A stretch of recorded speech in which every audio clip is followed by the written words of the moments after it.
Сәлем, бүгін қарастыратын тақырыбымыз ерітінділердің концентрациясы. Концентрация дегеніміз еріген заттың зат мөлшерінің ерітінді көлеміне қатынасы.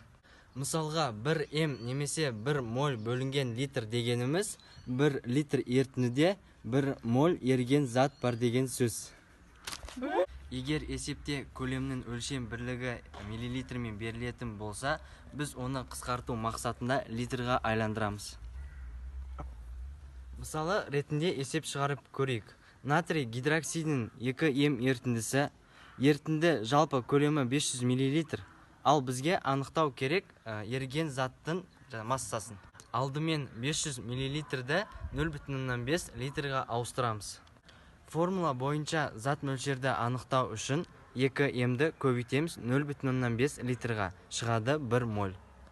Еріген заттың массасын анықтау үшін 1 мольді көбейтеміз малярлық массаға, шығады 40 грамм. Егерде тағы да қосымша сұрақтарыңыз болатын болса, астыдағы WhatsApp номерге жазыңыздар, және де YouTube каналына тіркеліңіздер.